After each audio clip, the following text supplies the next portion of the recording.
Bemakel tient bon. Un conte d'Arnoufi. Écrit par Rafid Manansou Dinanaïn à Florence et traduit par Michel Racoutson. Lu par Chloé Richard et Jeanne Ramounz. Soyez vaillants comme Bemakel.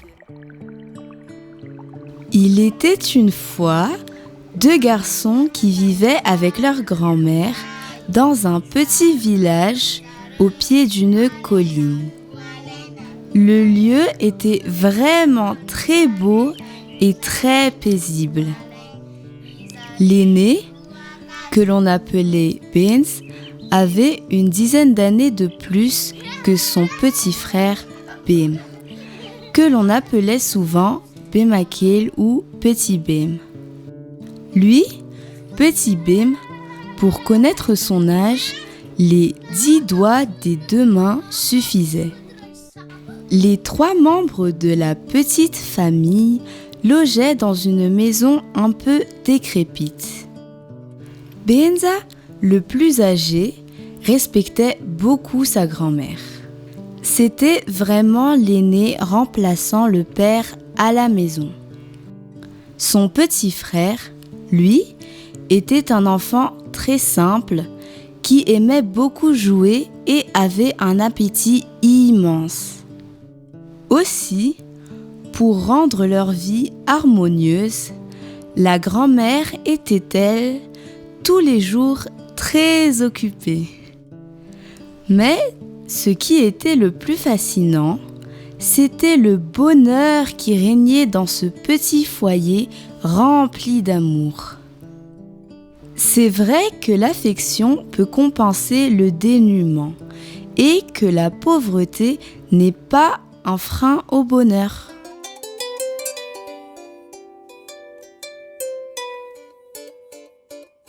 Un jour, au coucher du soleil, l'oncle des 2 enfants frappa fort à leur porte. Une fois bien installés dans la maison et les salutations terminées, l'oncle s'adressa directement à Bemakel. « Écoute, petit, veux-tu venir te détendre chez nous ?» lui dit-il. « Où avez-vous dit, tonton ?» lui demanda l'enfant. « Mais tu n'écoutes pas ?» lui rétorqua Monsieur Ramil, s'apprêtant à élever la voix. « Je t'ai dit chez nous. Viens y garder les ébus pour aider ton oncle, car nous manquons d'enfants. C'est la période des vacances et peu d'enfants sont restés au village. » Grand-mère, elle, ajouta. « Mais tu sembles réticent, Bemakel. » Et elle le gronda en disant. « Tu ne veux pas écouter ton oncle ? Il faut toujours écouter quand les adultes parlent. Ne sais-tu pas qu'il ne faut jamais leur manquer de respect ?» Le pauvre Bem en eut les larmes aux yeux. C'est vrai qu'il n'avait pas prêté attention à ce que disait son dadatou. Mais celui-ci lui posa encore une fois la question et lui demanda son avis. Peur de se faire encore gronder ou réflexe d'enfant, le petit garda un moment de silence avant de dire en se levant face aux 2 adultes, sa grand-mère et son oncle Ramil, ainsi que son grand frère Benz. « Oui, mon oncle, je suis prêt. » Ils dormirent encore à Ambadvour cette nuit-là, car ils avaient décidé de ne partir que le lendemain, tôt au lever du jour. Le petit garçon resta les yeux grands ouverts toute la nuit, réfléchissant à ce que pourraient être ses vacances différentes, à passer en famille, certes, mais une famille différente de celle à laquelle il était habitué.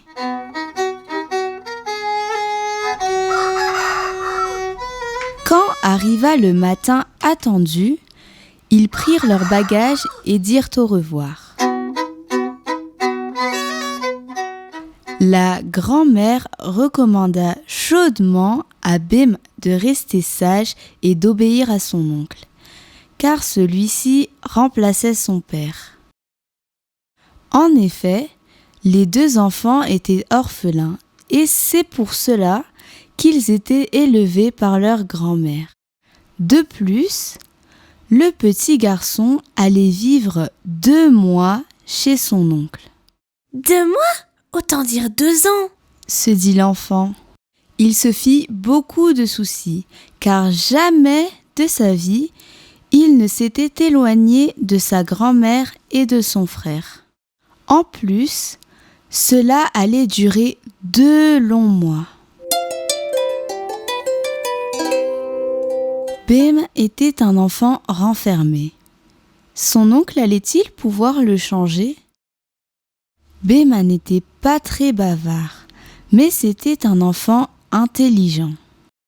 Et même plus intelligent que son grand frère Pins, disait grand-mère quand elle le flattait.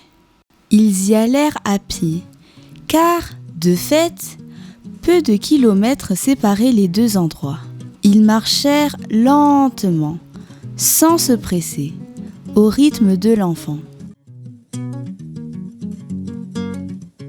Sur la route, à l'air de compagnie, les pieds qui se déplaçaient et les bouches qui bavardaient. Brusquement, Bim demanda à son oncle, interrompant celui-ci. « C'est vrai que discuter en route raccourcit les distances, tonton ?» Tout en riant en lui-même, Monsieur Ramil lui répondit. « Vous en avez des questions, vous les enfants. » Mais Bim insista pour que l'oncle Ramil lui fournisse une réponse à cette question qui lui tenait à cœur. Alors, celui-ci lui dit « Effectivement, c'est ce que disaient nos ancêtres. » Il ajouta « N'oublie pas, petit Bim, que nos aïeux étaient beaucoup plus sages que nous. » Ils arrivèrent vite à mi-chemin. Ils firent une pause et en profitèrent pour se restaurer.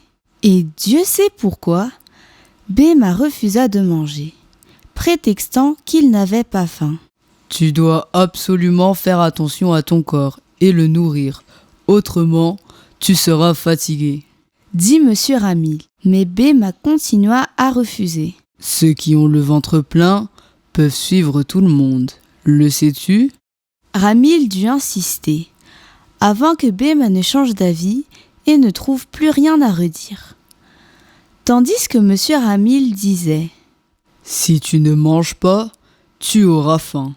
Et ça, ce n'est pas bon, car nous ne sommes qu'à la moitié du chemin. » Du coup, Bemakil obéit à Monsieur Ramil et se mit à manger à satiété. Il est vrai que Bema aime manger. Aussi, ne fut-il pas difficile de le pousser à être rassasié. Tout en mangeant, l'oncle et son neveu continuèrent leur discussion. Ils virent bientôt le village. Sans attendre, Bemakil, dont les yeux étaient perçants, demanda à son oncle. « Dis-moi, tonton, le voilà notre village, n'est-ce pas ?» En désignant celui-ci de son doigt. Ramil lui répondit. « Oui, mon petit, c'est là que nous allons.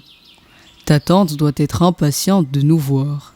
Elle doit vraiment être sur des charbons ardents. » Bim éclata de rire en entendant cela, car il se disait que l'oncle Ramil devait vraiment avoir hâte de voir sa femme. Entre nous, il faut le dire, les enfants comme lui sont vraiment très perspicaces et devinent tout très vite. Et le plus étonnant, c'est de voir comment ils peuvent raconter ce qu'ils ont vu dans les moindres détails. C'est là que Monsieur Ramil réalisa que Bemakil pouvait répéter tout ce qu'il lui avait raconté en route. Tout ce qu'il put faire, c'est rire. Ce n'est guère étonnant que, du coup, c'est lui qui trouva que la dernière partie de la route était des plus longues. Aussi, fit-il semblant de demander à son neveu si celui-ci se sentait fatigué. Sans hésitation, Bémaquet lui répondit que non. Il était en pleine forme. Ils se mirent à rire tous les deux, car, de fait, on voyait sur le visage de l'enfant qu'il était harassé.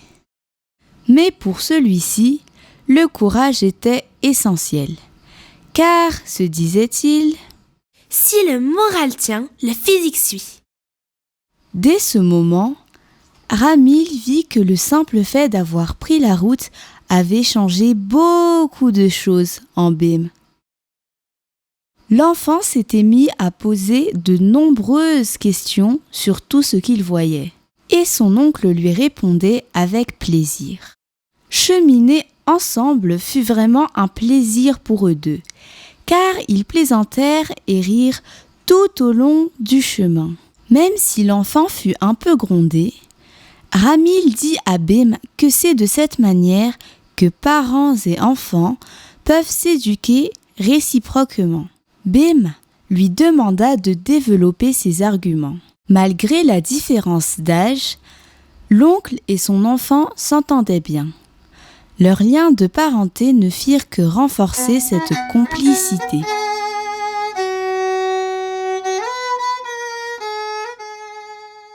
Ils arrivèrent à Antsaavoul, le village où vivaient l'oncle et sa famille, vers midi. Mais il n'y avait pas d'enfants dans la maison, car c'était la période des vacances. Seule la tante vint à leur rencontre. Voyant à quel point ils étaient fatigués, elle était heureuse de les recevoir. Elle dit en plaisantant : « Il est solide, mon Béma ! Il est arrivé à suivre les grandes foulées de son oncle. » Comment raconter le bonheur de Bim en entendant cela ? La discussion continua autour d'un repas hautement délicieux. Du riz accompagné de bouillon de poulet au gingembre, ce qu'adorait Bim. Car, à Madagascar, il est de tradition d'offrir un bon repas aux voyageurs. Après cela, repos. L'oncle et son neveu allèrent s'allonger sur le lit, tandis que la tante de Bim, elle, s'occupait dans la cuisine. C'est ainsi que se déroula la première journée. Pour Bim, l'essentiel du travail à faire chez oncle Ramil allait commencer le lendemain matin. En gros, il devait garder les ébus de son oncle et prendre entièrement la place de celui-ci s'il se sentait fatigué ou s'il était pris par les différentes tâches et responsabilités qui étaient les siennes dans la communauté. Mais il y avait quand même des jours où l'enfant restait près de sa tante, quand les ébus étaient enfermés dans l'enclos. Mais, en gros, il avait à garder quotidiennement 5 zébus, chiffre égal à la moitié de son âge. Au bout d'un mois, l'épouse de Ramil demanda à Bim s'il voulait rentrer chez lui. Quelle ne fut la surprise de l'enfant devant une telle question. Il se demanda pourquoi sa tante la lui avait posée. Il se dit en lui-même : « Mais ma tante ne voit-elle pas que je me sens bien ici ?» Aussi lui répondit-il : « Dis à ma grand-mère et à mon frère que je n'ai pas encore envie de rentrer, ma tante. » Celle-ci éclata de rire et lui dit : « Je vois que tu te plais beaucoup ici, mais nous n'allons rien dire, à moins qu'il y ait d'autres commissions à faire, car il avait été convenu que tu demeures ici 2 mois, et il en reste 1. C'est pourquoi on ne te ramènera qu'à ce moment-là. » « Merci, ma tante !» répondit Bim en enfant sage. Passèrent les jours. Bémaquet était vraiment en vacances. Il nageait, grimpait aux arbres, chassait des oiseaux, même s'il ne les tuait pas, car c'était sa distraction préférée. Il avait vraiment des plaisirs d'enfant. Jouer lui suffisait, et d'ailleurs, cela aidait à son éducation. Un soir, après le dîner, Monsieur Ramil annonça une nouvelle. Il y avait une cérémonie de retournement des morts dans le village voisin d'Antsaavoul.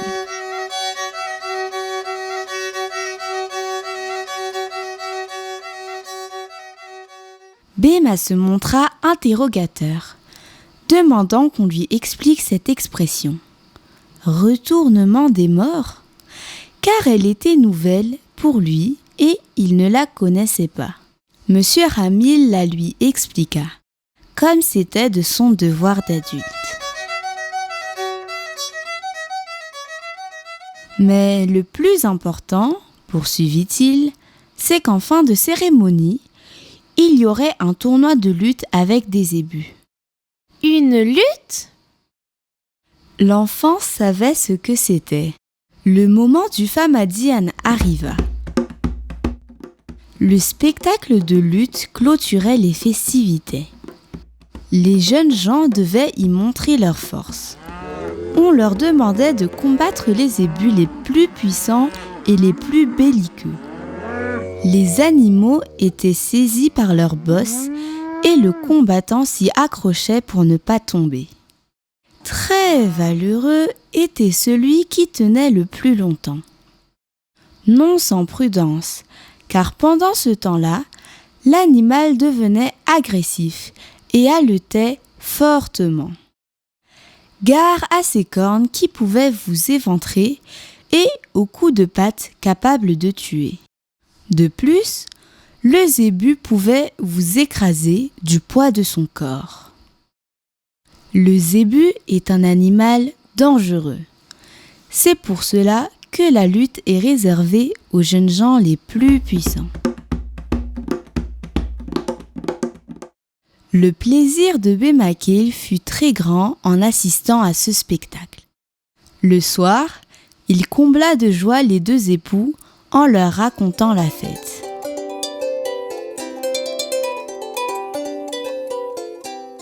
Le lendemain, l'oncle et le neveu poursuivirent leur travail de bouvier. Parmi les 5 zébus qu'ils gardaient, il y en avait un plus petit. À un moment où son oncle s'était assoupi, Bemakil saisit l'animal par sa bosse pour lutter avec lui. Surpris, l'animal se mit à courir et Bemakil ne put le retenir et fut secoué très fort, au risque de se casser les os. Le bruit et la fureur que cela provoqua réveillèrent Ramil. Il ne pensait pas que Bema aurait osé lutter avec un zébu. Ils rentrèrent immédiatement, parce que Bema avait été légèrement blessé au mollet. Heureusement, sa jambe n'était pas brisée. Il fut soigné très vite. Sa tante n'était pas là. Dieu soit loué. Oncle Ramil réprimanda doucement Bem en lui disant : Seuls les jeunes gens entraînés et athlétiques peuvent lutter avec les zébus. De plus, avec des zébus vigoureux, pas des petits zébus. Ne refais pas ça, car tu es encore jeune. Plus tard, quand tu seras beaucoup plus fort, tu pourras lutter. Après cela, Bemakil se tint tranquille. Penaud, il attendit tranquillement et avec plaisir la fin de ses vacances. Un jour, oncle Ramil lui dit : Tu es un enfant sage et tu n'as peur de rien. Tu es un garçon courageux, même si tu n'as pas atteint la plénitude de tes moyens. Le séjour de Bemakil touchait à sa fin. La tradition à Madagascar est que, à la fin des vacances, les jeunes soient encouragés par des mots doux. On vit de nouveau l'oncle et le neveu reprendre le chemin d'Ambadvour, cette fois-ci avec l'épouse de Monsieur Ramil qui n'avait pas voulu rester seule chez elle. Arrivés à la maison, ils remercièrent chaleureusement grand-mère et Benz qui avaient accepté de laisser partir Bem. Celui-ci avait été un compagnon très agréable. Les remerciements furent réciproques, car en l'absence du jeune turbulent, ils avaient pu souffler un peu. De plus, Dit grand-mère en éclatant de rire. Bema a appris beaucoup de choses. Il a été jusqu'à lutter avec des zébus. Elle avait déjà été mise au courant de ce qui s'était passé dans le détail. Voici la morale de l'histoire, les enfants. Soyez vaillants comme Bema. Soyez aussi intrépides que lui. Mais ne faites pas n'importe quoi. Suivez les conseils des adultes. En ce qui concerne les lutteurs Betsleo, la force des bras va de pair avec la force de l'esprit. L'intrépidité seule n'est pas suffisante. Mais il est vrai que l'on ne trouve pas beaucoup d'enfants vaillants comme Bem. Inscrivez l'histoire de Bem au plus profond de votre mémoire.